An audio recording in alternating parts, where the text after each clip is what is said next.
नाज़रीन, लाहौर पुलिस ने एक ऐसा गैंग पकड़ा है जो कि लोगों को सोशल मीडिया ऐप्स के ज़रिए यानी टिकटॉक पे, स्नैपचैट पे, व्हाट्सएप के ज़रिए हनी ट्रैप करता है, उनसे पैसे बिटोरता है और अगर कोई पैसे नहीं देता तो उसको टॉर्चर करता है। इस गैंग में कुछ ख़वातीन भी हैं, कुछ मर्द भी हैं, लेकिन सबसे बड़ी बात यह है कि 2 पुलिस एहलकार भी इस गैंग का हिस्सा थे।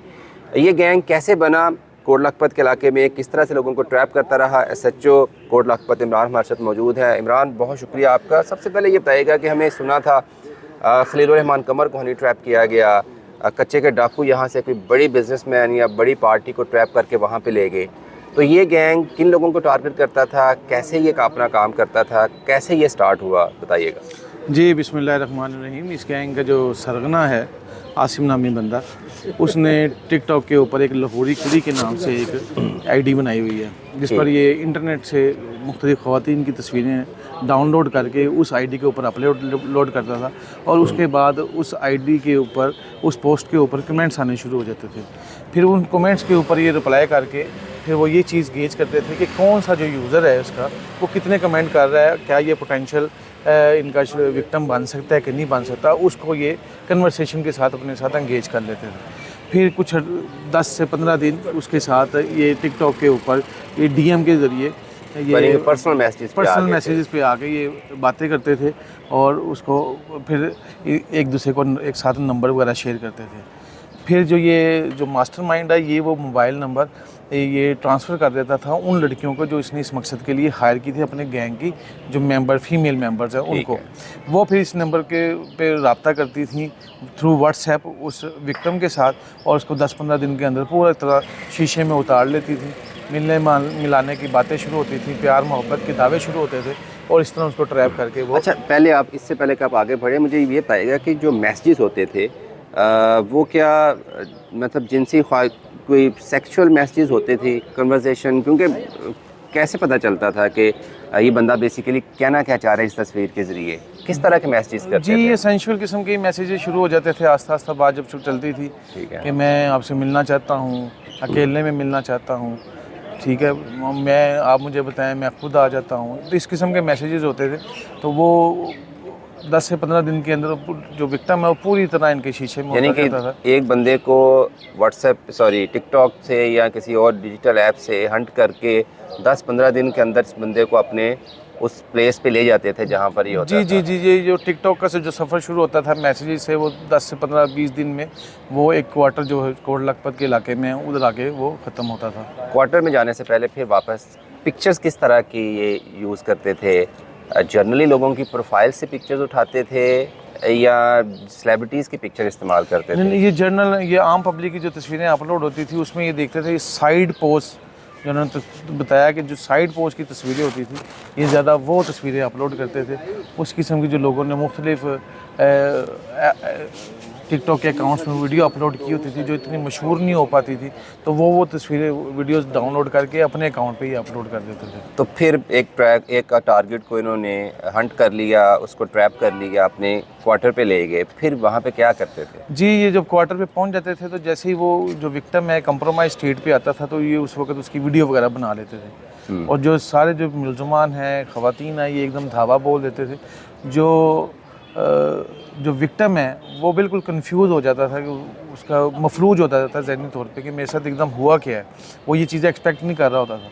फिर उसके ऊपर टॉर्चर शुरू हो जाता था और किसी ब्रूटल किस्म का टॉर्चर होता था कि जिससे वो बिल्कुल उसकी सोचने समझने की जो सलाहियत है वही बिल्कुल ख़त्म हो जाती थी। फिर वो उनके कहने पे जो वो कहते थे पैसे, मोबाइल, उसकी और कीमती बिलोंगिंग्स, वो सब कुछ हथिया लेते थे और उसके बाद वो उसकी वीडियो बना लेते थे और वीडियो बनाने के बाद उसके मोबाइल के अंदर जो उसके क्लोज़ फैमिली मेम्बर्स हैं, माँ, बहन, बेटी वगैरह, उनके नंबर हैं वो अपने पास रख लेते थे कि ये अगर तुम किसी के पास गए, पुलिस वगैरह में कंप्लेन की, तो हम इन नंबर के ऊपर ये तो आपकी वीडियो जो बनाई है ये व्हाट्सएप करेंगे कि आप क्या बाहर काम कर रहे हो। तो वो बिल्कुल जो विक्टिम होता था वो बिल्कुल कहीं एक तो वो बेचारा सारे अपनी बिलोंगिंग से हाथ धो बैठता था और फिर उसके पास कोई चारा नहीं होता था, क्योंकि वो शदीद ब्लैकमेल हो रहा होता था कि वो मैं कहीं जाके मैं पुलिस में बता भी नहीं सकता। तो इसमें फिर उसके बाद वो एक ब्लैकमेलिंग का जो सिलसिला है वो ना थमने वाला सिलसिला शुरू हो जाता था, क्योंकि वो बार बार उस वीडियोस के ऊपर ब्लैकमेल हो रहा होता था और वो उनको पैसे ऑनलाइन जैज़ कैश और इजी पैसा या किसी और माध्यम में उसको पैसे वो ट्रांसफ़र कर रहा होता था। वो सूरत दीगर उसको डर होता था कि मेरी ये जो वीडियोज़ हैं वो लीक हो जाएंगी। कितने ये जो ग्रोह है कितने लोगों को टारगेट कर चुका है, कितने पैसे ये ले चुके हैं? वकास भाई, अभी तक हमारे पास ये पहली कंप्लेन आई थी और हमने पहली के ऊपर ही काम किया और हमने पूरे गैंग को पकड़ लिया। अभी हमें एग्जैक्ट फिगर नहीं बता सकते कि कितने लोग थे। अभी तक जो इनके मोबाइल से हमें वीडियोस मिली हैं, इनके मोबाइल से वीडियोस मिली हैं, उसके तकरीबन 1 दर्जन के करीब मुख्तलिफ विक्टिम्स हैं जिनको ये टॉर्चर कर रहे हैं उस वीडियो के अंदर, वो इनके मोबाइलों से हमें मिल चुकी हैं, जो हमने फोरेंसिक के लिए भिजवानी भी हैं। और ये वीडियोज़ तमाम गैंग मेम्बर्स के मोबाइलों से हमें मिली हैं।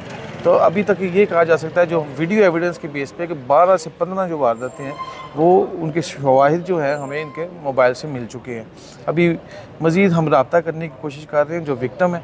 अब विक्टिम कुछ सामने भी आए हैं लेकिन वो कंप्लेनेंट बनना नहीं चाह रहे। लोग नहीं चाहते कि वो ये इनका ये जो फेल है वो पब्लिक के सामने आए। तो ये 7 लोग हैं, इसमें पुलिस के लोग भी हैं, कुछ हैबिचुअल क्रिमिनल्स भी हैं, ख़वातीन भी हैं।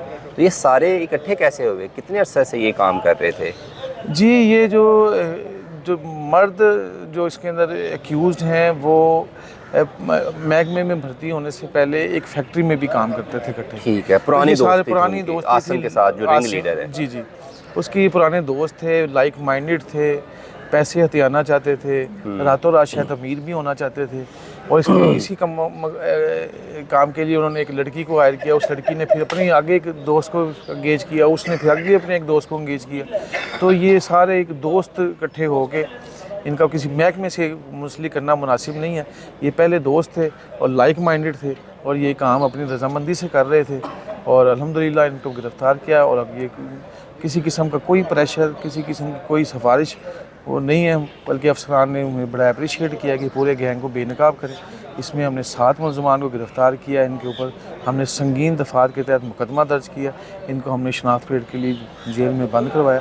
इंशाल्लाह जो मेरिट पे तफ्तीश है उसके मुताबिक कार्रवाई होगी और उनको करार वापस। आपने ना भी बताया कि एक तो वो जो पुलिस वाले थे वो जो मुलज़म था, मरकज़ी मुलज़म है, उसके महकमे में आने से पहले भी एक दूसरे को जानते थे। तो डेफिनेटली आप ये राय दे रहे हैं कि हो सकता है कि ये पैसे भी बनाने चाह रहे थे। तो ये जो अफेक्टीज़ हैं, कोई इसमें ऐसा टारगेट है जिसके पास बहुत पैसे थे? देखें, अभी तक जो अफेक्टी सामने आए हैं वो जो मिनिमम एक वारदात की अमाउंट की जा सकती है वो तो डिफ़र करती है। वो कुछ अपने मतलब एक मैक्सिमम कितनी अभी आपके नोटिस में आई है? अभी तक जो हमारे नोटिस में 2-3 विक्टिम आए हैं और 2 लाख प्लस जो है, क्योंकि मोबाइल उसमें एक अलग बड़ी कीमती चीज़ है, फिर जो उन्होंने जैज़ कैश के थ्रू ट्रांसफ़र किया और फिर जो लोग जिनकी वीडियोस बनी हैं वो खुल के सामने भी नहीं आ रहे। एक ये भी हमें प्रॉब्लम फेस हो रही है कि वो खुल के सामने नहीं आ रहे क्योंकि वो बदनामी से डर रहे हैं। तो अब ये देखें अगर एक विक्टिम के ऊपर 20 से 25 दिन काम किया जा रहा है, उसको की जा रही है, टिकटॉक के ऊपर उसके ऊपर टाइम सर्व किया जा रहा है, थ्रू व्हाट्सएप उसको टाइम सर्व किया जा रहा है। तो वो किसी मामूली वारदात के लिए तो नहीं उसको बुलाया जा रहा, किसी बड़ी वारदात के लिए ही बुलाया जा रहा है। तो वारदातें सारी बड़ी हैं। वारदात छोटी हो या बड़ी हो, तरीक़ाकार गलत था। जो सोशल मीडिया ऐप्स हैं, व्हाट्सएप हो गई, टिकटॉक हो गई, इंस्टा हो गई, फेसबुक, स्नैपचैट, ये अब हम ऐसा लगता है हमारी ज़िंदगी का हिस्सा बन चुकी हैं। आप हमसे, आम पब्लिक से ज़्यादा ये चीज़ों के साथ एसोसिएट हैं, समझते हैं कैसे इसका मिसयूज़ होता है। पैगाम क्या है? आप नौजवान बहुत ज़्यादा है यूज़र, पैगाम क्या है? जी, पैगाम ये है कि जो सोशल मीडिया ऐप्स हैं जहाँ पे इनके फ़ायदे हैं वहाँ पे इनके नुकसानात भी हैं। ठीक है। तो हर चीज़ एक बैलेंस के साथ अच्छी लगती है। आप सोशल मीडिया पे कोई भी कदम उठाना लगते हैं, किसी से मुलाकात करने लगते हैं, जो भी कुछ कर रहे हैं वो उसकी काइंडली तहकीक कर लिया करें। आप इन गुड फेथ चाहे काम कर रहे हैं लेकिन तहकीक जो है उसकी वो ज़रूरी है।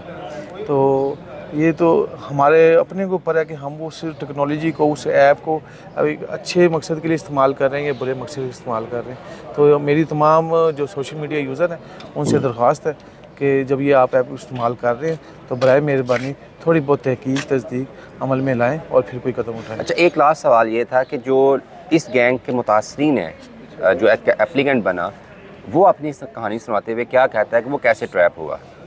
जी, उसके साथ भी ये सेम तरीका वारदात, उसके साथ ये स्टोरी कितनी रिपीट एज हुई है है। उसकी? उसकी एज, वो यूनिवर्सिटी स्टूडेंट है। अच्छा। यूनिवर्सिटी स्टूडेंट है, कुछ ऑनलाइन पे वो काम वगैरह भी करता है। तो वो मोर देन 12-15 आवर्स जो है वो काम करता है। वो ऑनलाइन ही होता है। तो वो ज़्यादा इनकी फिर टेंडेंसी होती है, ज़्यादा, जो लोग ज़्यादा सोशल मीडिया ऐप वगैरह इस्तेमाल करते हैं तो फिर वो इस किस्म के मैसेजेस करते हैं। फिर मतलब अगर उसको अपनी गलती का एहसास है तो वो क्या कहता है कि ये पॉइंट था जहाँ से मैं भटका, वो क्या कहता है? जी, उसमें एक जो एलिमेंट है, एक जेंडर अट्रैक्शन का। का, वो तो ज़ाहिर है, वो तो प्रोमिनेंट है, उसमें तो कोई शक नहीं है।